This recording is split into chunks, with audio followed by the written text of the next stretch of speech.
All right, it would help if I put it on green. Orange doesn't do it, it has to be green. So. All right, I'll say it all over again. Good morning. And I was thanking Carlene for the recorded music, and we're looking forward to the return of Carlene and choir and everybody as we get into our fall season. This has been a nice summertime, and today I was going to ride my bike because it's so gorgeous. I already rode my bike twice to church this week because of the way it's just cooled off nicely. But I can't ride today because after I'm done with events here and signing in some new members after church, I've got to be in Franklin to sing a Barbershoppers concert. And I didn't think I was going to pedal all the way to Franklin, so I didn't do that.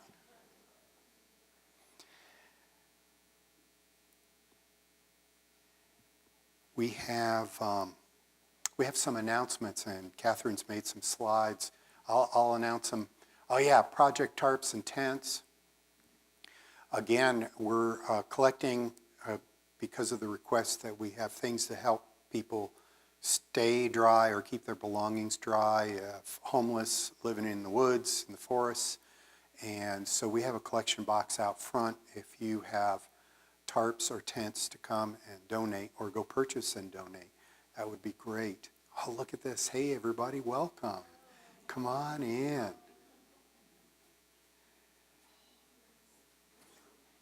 Bobby King is just wave, Bobby. Where are you in here? Well, Bobby's standing up over here, making room for family. All right. Bobby's got some handouts later to learn, if you want to learn more about ways, even if you just spent 1 hour a year to help with social action, that would be great. We have projects and things that we're involved with, and we could always use some help. So he's going to hand those things out after church. What else, Catherine, did we have? Yeah, we're hearing about all sorts of disasters and disasters to come, and sometimes people ask me, what are the Unitarian Universalists doing? Of course, you can always find really great places to donate online in disaster relief, but the Unitarian Universalist Association Disaster Relief Fund is always out there. For those of you who forget from one disaster to the next, it is a possibility, especially if there are UU congregations involved who may be applying for funds. Was that it, Catherine? Or we have another now? Oh, yeah, of course. So we'll announce later at the collection. El Centro is our charity of the month. That's per your vote as to which outside organizations each month we give a little bit extra to. Did we remember to get one big envelope, or are we still annoying people? We are still on tiny envelopes. This is just, we make donating so hard for you. Anyway, find any of the envelopes and you can slip it in there for that.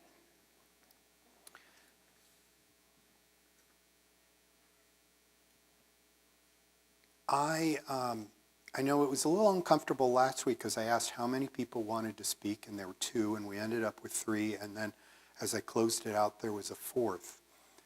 I'm trying really hard working with worship team and figuring out with LHHH how we best do the candles time here.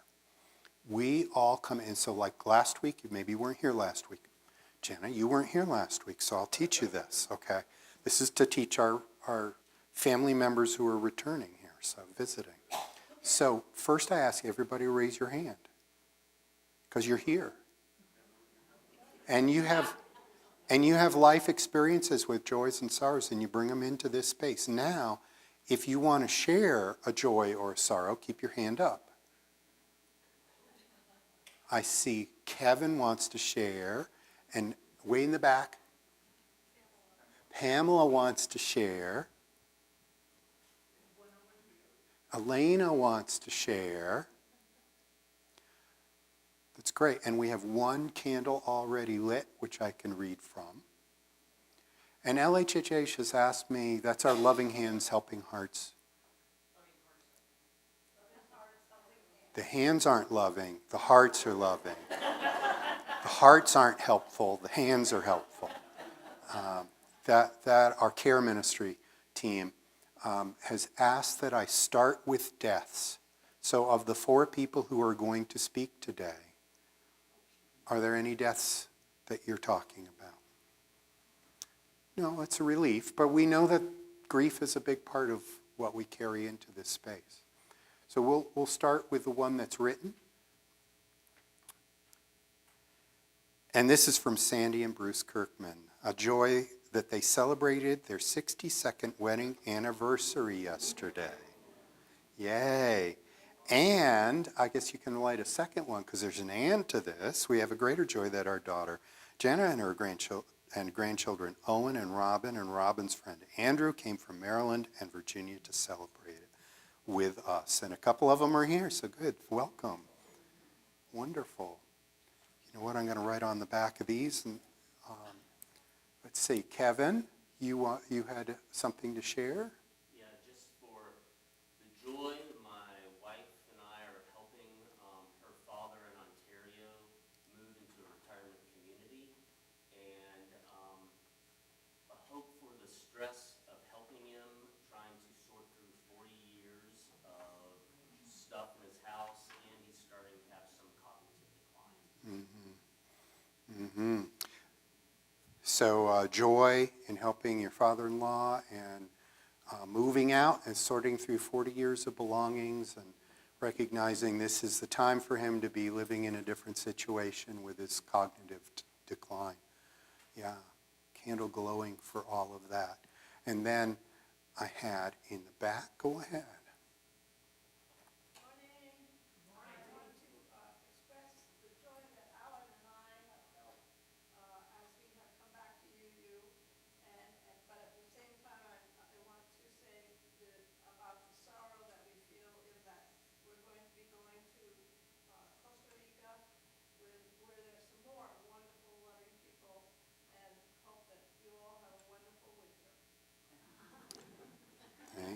Thank you. And so to repeat for those online, a joy of them coming back and a sorrow of going to Costa Rica with what they're going to be seeing there. Yeah. All right, let's see. Then we had, of the 4, Elena, that's right. Go ahead.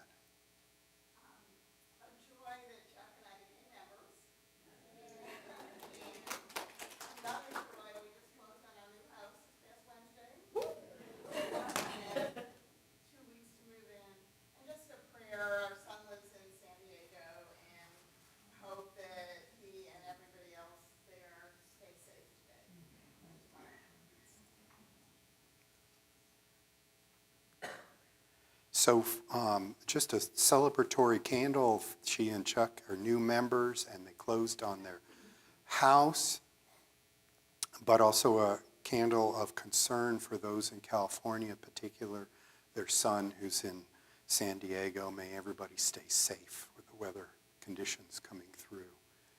All right, my poor brain said we did 3. There were only 3?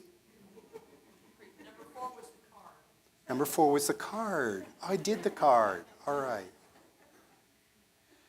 Okay, good. I did want to announce we do have a nursery. If you ever get tired of holding your baby, our nursery workers this morning were saying, it's so empty, I really want a baby to hold. So if at any point you or the baby feel restless, you're welcome to be there.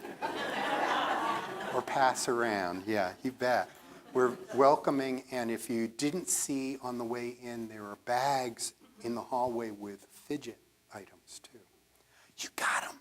Good, good. If you need to stand up and go get a fidget bag, go right ahead. All right, I think we've got it. And now it's our turn to see one another, recognize one another, and our humanity. And in all the holiness of who we are and what we bring, would you turn and greet one another in this moment?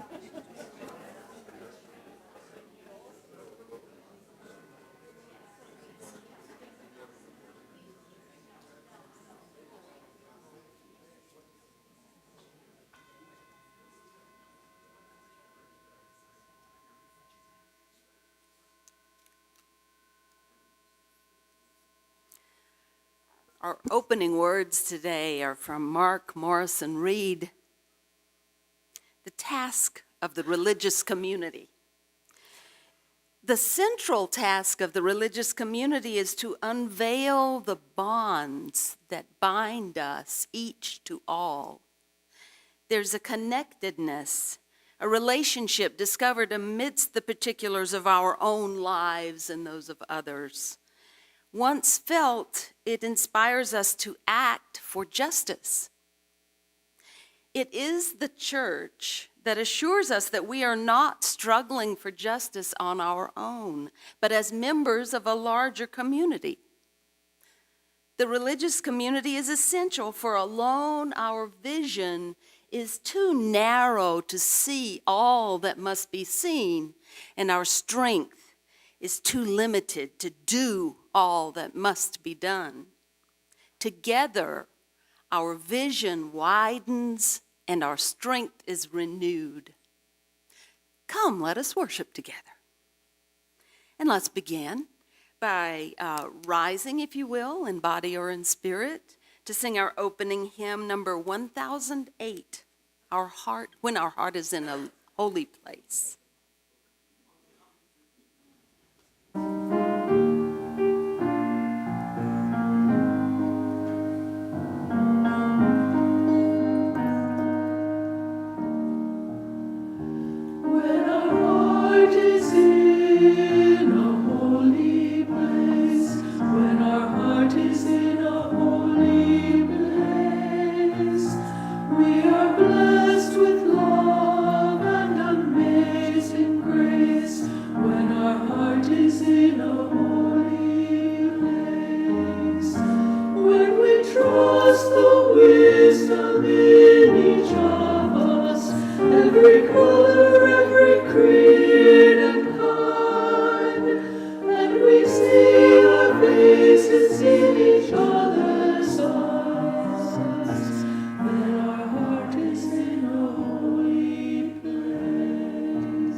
When our heart is in a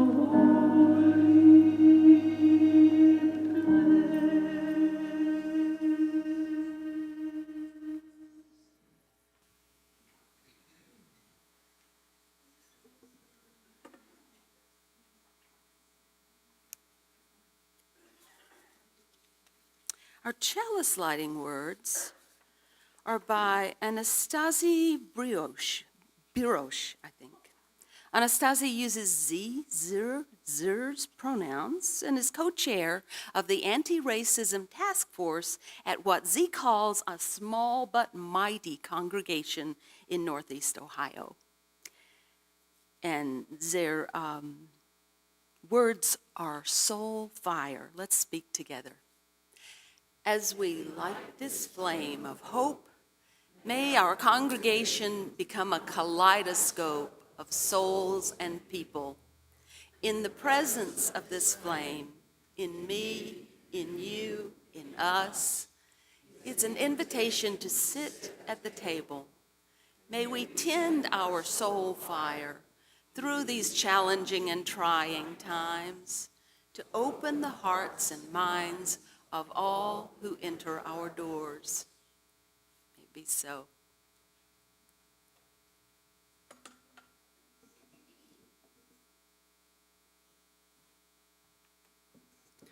Good morning, everybody. My name's Kevin Lausch, and I get the joy of working with the kids and youth here at UUTC, and I'm glad to be back and seeing everybody. Since I was here last, I grew this to give my words more gravity and importance. But I wish that was true. Actually, it was just laziness while we were on vacation up in Canada. Keep it, thanks. Today's book is Sometimes People March, and this is a book we're going to look at as we think about the 8th principle of ending racism and white supremacy, and what it needs to happen is for people to come together.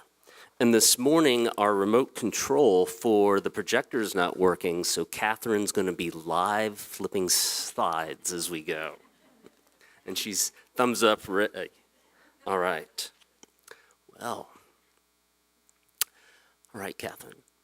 Sometimes ants march.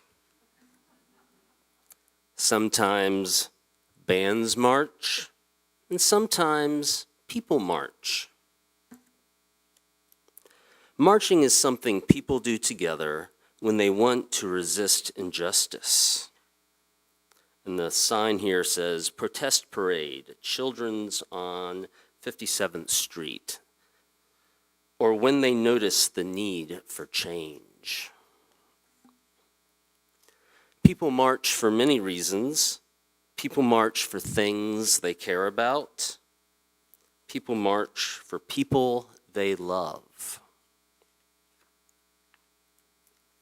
People march for the health of their bodies and their communities and the world, such as protecting the water.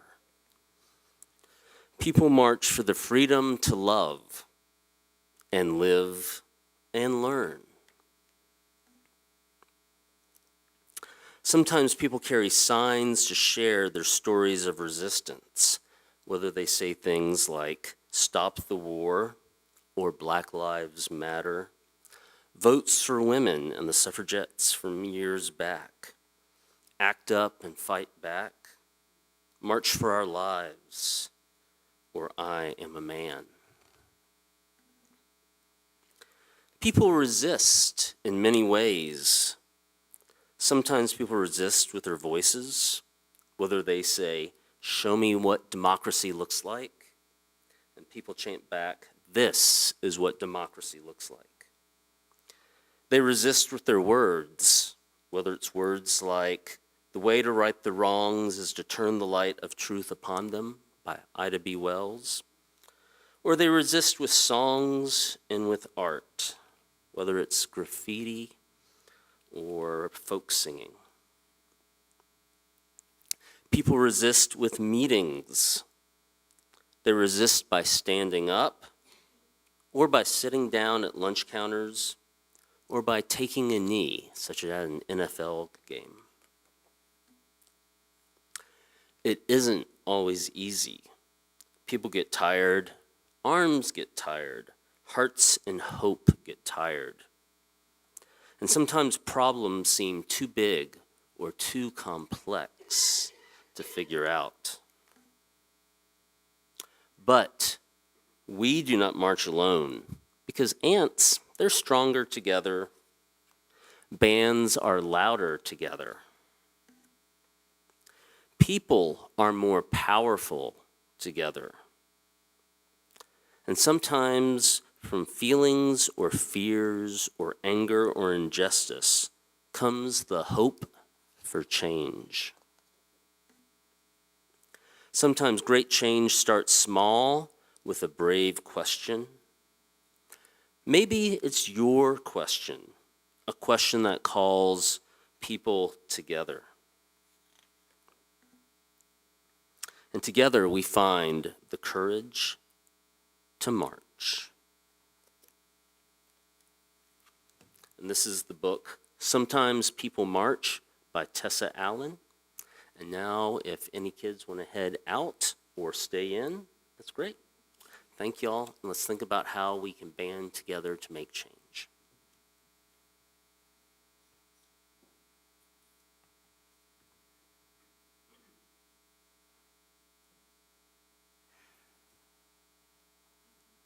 Our world works better when we are joined together collectively to make a difference. The way in which we encourage your generosity financially is a piece of that. It is said that free speech in America is money.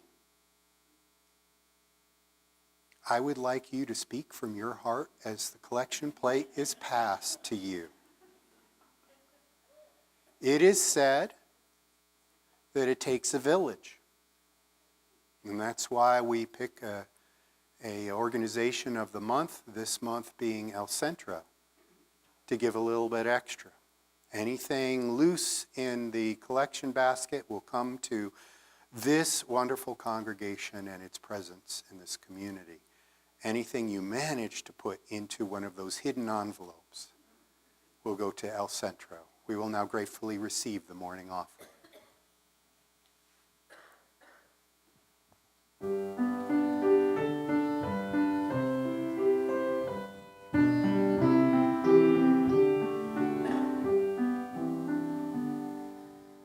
Bring peace to the world, bring peace and brotherhood to every nation.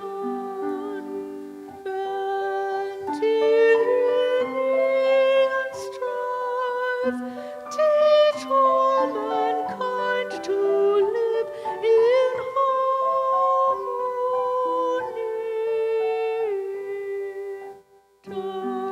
Tapacem Domine, tapacem Domine, ibus nostris, tapacem Domine, tapacem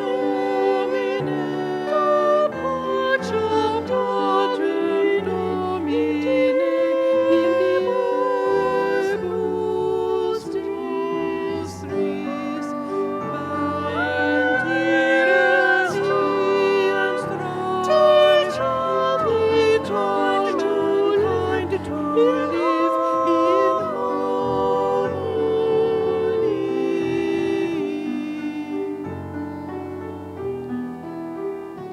O God, bring us peace. O God, bring us peace.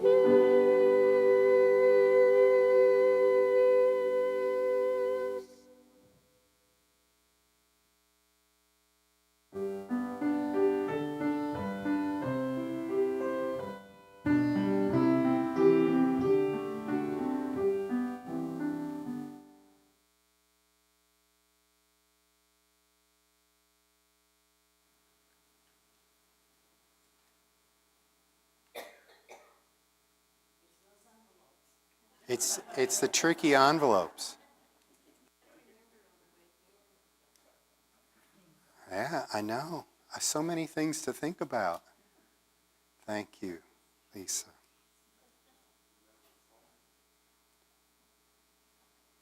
What is given in love, we receive with great joy. And we say, thank you.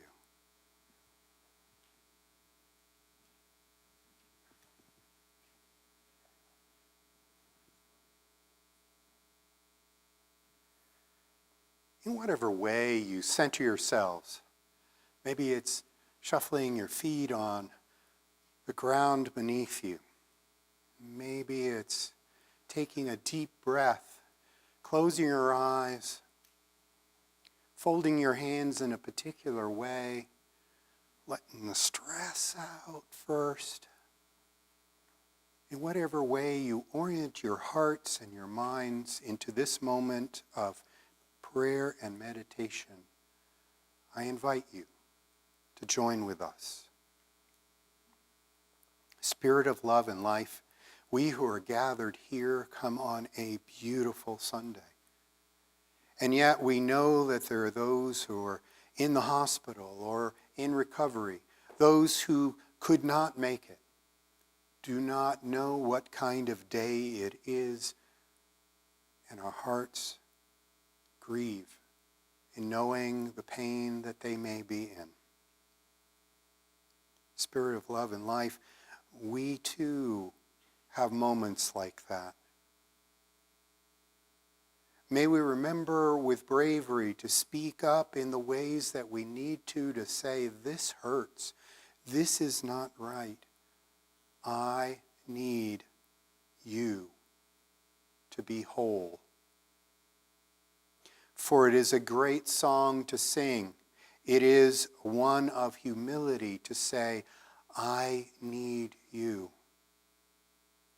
And to hear back from another that they need us. Spirit of love and life, this is the life that we need to be reminded of amidst all of the positioning of political statements, the divisiveness, the commercialization. May the messages of this brief moment that we can be different and loving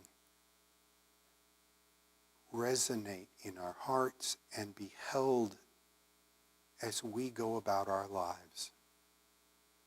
On this day, we also lift up various joys and sorrows. Our hearts go out to Kevin's father-in-law, who's moving into a new place and letting go. 40 years of things collected where he lives now. May we wish Alan and all a joy about coming back here, but also may they have strength as they go out to Costa Rica and see what is happening there. For Lena and Chuck, our hearts go out in joy that they have honored us by joining as new members, that they have found a home in a county in which it is exceedingly difficult to find a home. And for all who may be in California, in particular, we are praying for their son in San Diego. All in California or Mexico being pummeled by storms, may they be safe. These, the prayers held in our hearts, or the meditations of our minds we hold now in the silence.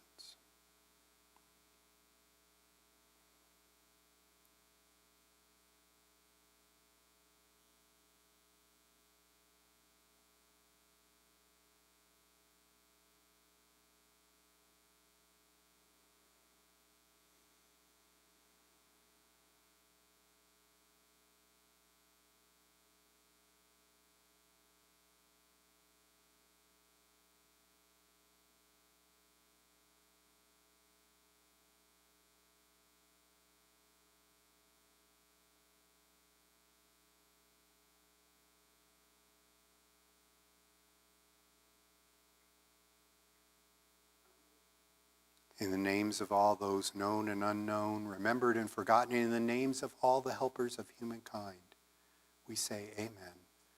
Blessed be.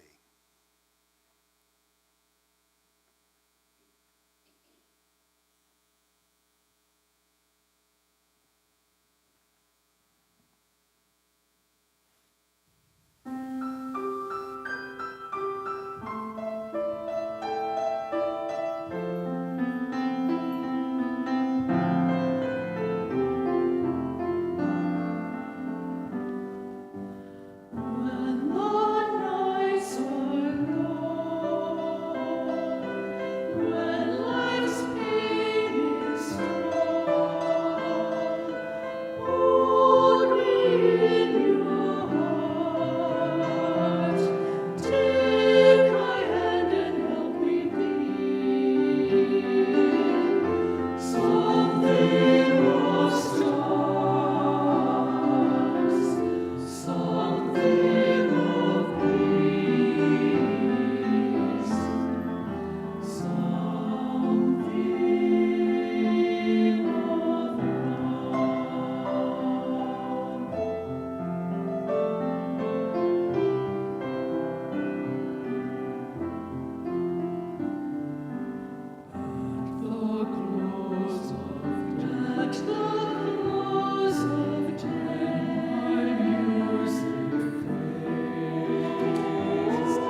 Paula Gold-Jones is someone who's led consulting in many ways of mediation, helping folks get along. I saw that happen when I was in the Joseph Priestley District and the regional staff she was on to help mediate. And she was also the anti-racism consultant. She's an African-American Unitarian Universalist, a member of All Souls Unitarian Church in Washington, D.C., an integrated congregation. And she travels throughout the country to help Unitarian Universalist congregations in adopting the eighth principle. And so I have a reading from the book that she edited called Encounters. It's from the Unitarian Universalist Skinner House Press. It's called Reflections. When Father Time has touched my brow and beckoned unto me, I'll stop and take a look at how I reached my destiny. Did I honor those who'd gone before and the gifts they left behind, preserve their best forevermore as the story of mankind? Did I share the burdens of today, help others learn to cease to let the negatives outweigh the life of strength and peace? Did I work for those who've yet to come by doing what I must, refusing to be led by some in breaking of the trust? As for the question of my worth, which I am alone must face, I'll know my time upon this earth has been a life of grace.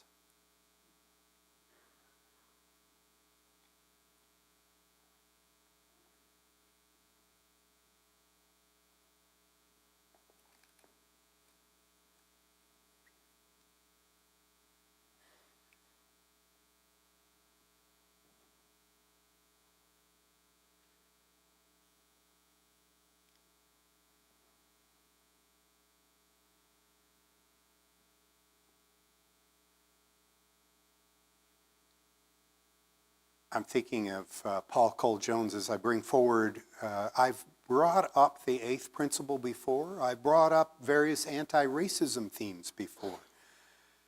But this one is going to be a political announcement by me. That is, while we're still in the early curve, not the second half of those congregations adopting, I would like the Unitarian Universalists of Transylvania County to decide on an eighth principle. The eighth principle reads as this. The proposed language is, we, the member congregations of the Unitarian Universalist Association, covenant to affirm and promote journeying towards spiritual wholeness by working to build a diverse, multicultural, beloved community by our actions that accountably dismantle racism and other oppressions in ourselves and in our institutions. Actions, dismantle, accountability. We have a whole bunch of principles that we have in the new member workshop last week. We handed out the bylaws, and right in the bylaws it says that those who are in sympathy with the 7 principles and walking together with that covenant may be members of the congregation. It takes a pledge and a signature and the hope that you will come and vote and be part of everything too, but right there spelled out is the worth and dignity of each person and ongoing search for truth and meaning and the interdependent web of all existence of which we're a part and all the things that we lift up. And I look at Kevin's storybook this morning that he brought to us, and there are times when people march. And I think back to Unitarian Universalist history and the number of ways in which Unitarian Universalists have been part of marches. I remember taking my children to the 50th anniversary bus ride with the NAACP to Washington, D.C., 50th anniversary of Martin Luther King's I Have a Dream speech. With people who were on that bus who had been there that day, and those who wished they might have been. those who wish to honor Martin Luther King Jr. and honor the vision. There were Unitarian Universalists who responded to the call of Martin Luther King Jr. to march in Selma. There were Unitarian Universalists who sheltered those who were afraid for their lives, who went and registered voters in this state and other states when that was not popular. There were Unitarian Universalists who held themselves accountable when it was seen that Asian Americans were being attacked on the street, when people of many different cultures and skin colors found themselves being told they couldn't have full participation. Now, I know this congregation already has a track record. I'm not standing up here thinking, you all are going to accuse me of being woke, and I should just go back to Scripture. But you see, Scripture actually says we need to be awake to the needs of others. Doesn't matter which Scripture it is that you're pulling on. There's always a story in there of those who were oppressed and who have prayed for the chance. And you can always look to something that's divine, but we greet each other and recognize the divine in each one of us. And so for each of us, we must be those people. Now, I mentioned the word woke a moment ago. I'm heartened a little bit, not a whole lot, but a little bit, that it appears that the folks who are campaigning right now in Iowa are finding that they have to tone down on the anti-woke stuff because the folks there just aren't engaging with it the way they thought they'd get a rabble-rousing crowd to vote for them if they could be the most anti-woke people in the world. And apparently they're just being real soft and quiet. But you see, in our society, there have been times in which people who have been absolutely horrid in their viewpoints have learned that there are places in polite society where you just don't bring it up. But they'd be willing in an instant to go right back to what they were saying and what they'd like to enact and the ways in which they'd like to punish people for trying to make a difference, for equality, for providing a beloved community. For some reason, there is an anti-beloved community theme running in society. Don't let anybody have more privilege than I have. Don't let anybody get to talk about their story and history if it makes my feelings hurt. Don't. Hold your ears, folks. Our Unitarian Universalist history has been much of the same. There have been times in which people said to those who helped found our religion, no, don't really want you to talk against slavery because, well, we make some money off of the slave trade. Or, well, of course, we wouldn't want anybody to be killed because of who they are, but we don't have a balcony to seat them, so we just don't have space. Now you'd say, well, what? Unitarian Universalists have been perfect from the moment this religion was born. No. We've had a lot of people who guided our way, who with their soul fire were out there on literally the bleeding edge. We've had people in our congregation who grew up in the segregated times who spoke up against it and know what kind of danger there is against it. We just had a memorial service for a man whose parents' house was bombed because his mom wrote a letter to the editor that was pro-integration. We know, I know, that this congregation has had the moments, the touchstones of saying we're here and we're a part of things. We have hosted in this space things for the African American community. We have shown up at Moral Monday when African American members of the community have decided it is unsafe for them to show up because they get followed home by somebody in pickup trucks. We have worked together with others to make this world a little closer to the ideals we have. And this congregation, this building you're in, 19 years ago when you dedicated this building, you recognized what land you were on and you asked a man leading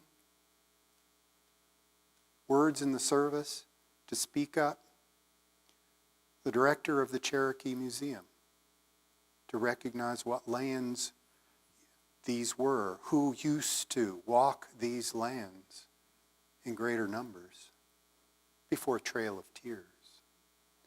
This congregation doesn't need much convincing to say we believe in the rights of all and we want everyone to find their way in their path with joy.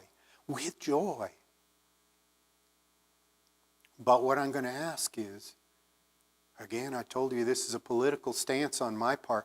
What I'm going to ask is that we have somebody who might step forward and say, I will lead a study group and I will put something in the newsletter about what we're talking about that relates to this.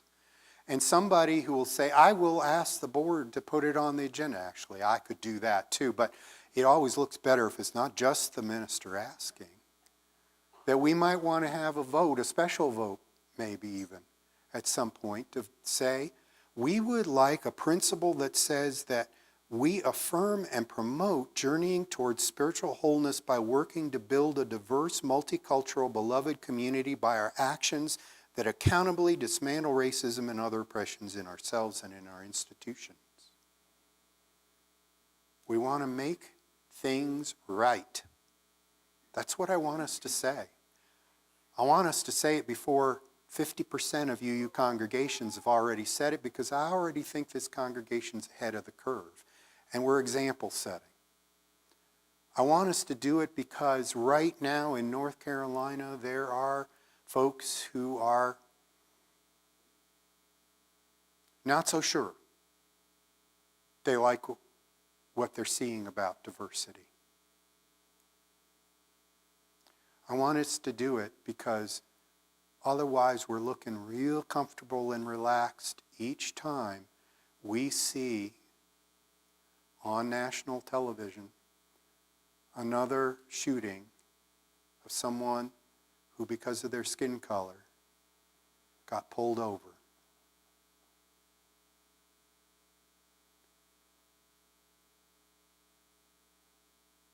We don't live in a society in which this congregation can remain silent.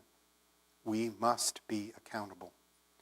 We must say we're going to be accountable. And even if we don't get it right, it's our covenant to turn back again and say, let's try again and let's do better. Let's be a voice in the world. Some people march, and maybe that will be one of the things that we will do. Some people write letters to the editor.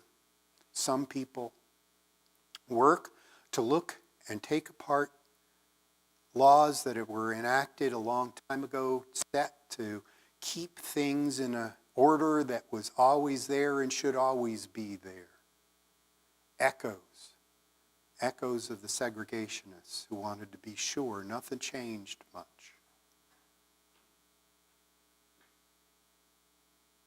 That's what our eighth principle will say, that spiritually we need that. And why? Because, as I said in our prayer, when we're humble enough, we are able to say we need one another. I need you. Because there is no person who should be left out feeling that they are not needed. There's no one of us who should feel arrogant enough that we don't need a whole class of people. The eighth principle should have been enacted a long time ago. In fact, in enacting it here, we might say what was enacted in the 1940s and in the congregation, the childhood congregation of the UU minister, African-American UU minister who wrote our opening words, Mark Morrison Reed, at the First Unitarian Society of Chicago in the 1940s. They said, we just want to make it clear, we've never been segregated, but we haven't really said that out loud. And they had it published in the paper. Now you might think, well, Chicago's a northern state. Yeah, but Chicago was very segregated.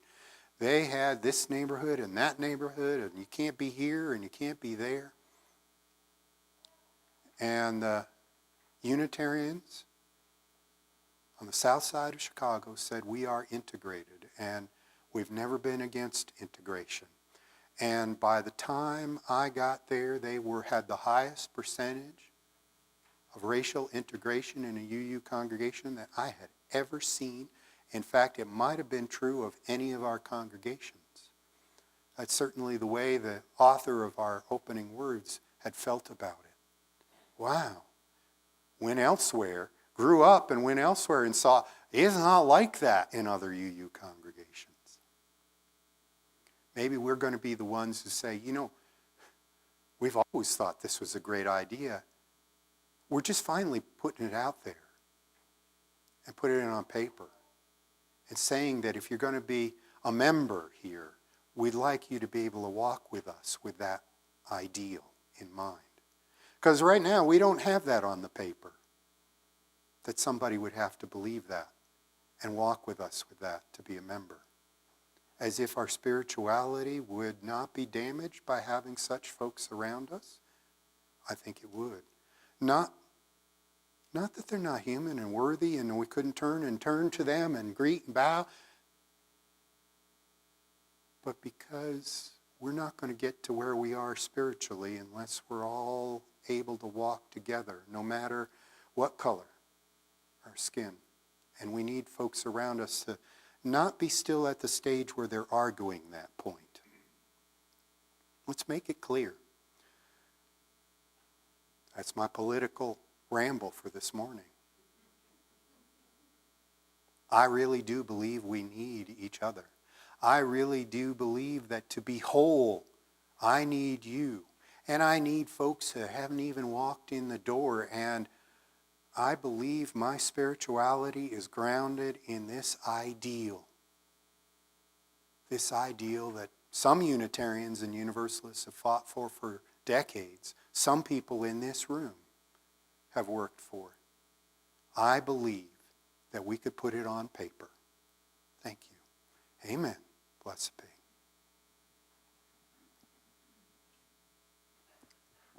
I invite you to rise as you're willing and able and sing hymn number 345, With Joy We Claim the Growing Light.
I know, it's a great message.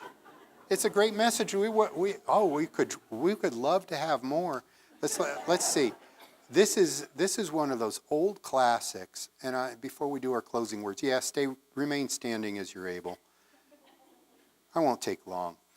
This was from Samuel Longfellow, one of the Unitarians back in the 1800s through the Civil War period and our anti-slavery stance and all of that. Yeah.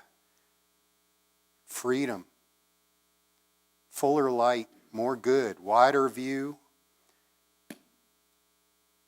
Eighth principle, and he didn't even know it. Our closing words in unison are from Hope Johnson. We are one. Working, eating, laughing, playing, singing, storytelling, sharing and rejoicing, getting to know each other, taking risks, opening up, questioning, seeking, searching, trying to understand, struggling, created the beloved community together. We are one. Blessings on all of you as you go out into the real world instead of the ideal. May you have the strength of this time and this place and this message to carry on in your lives and bring more light into this world. May you then come back again in love and greet this place once again. Blessings on all of you.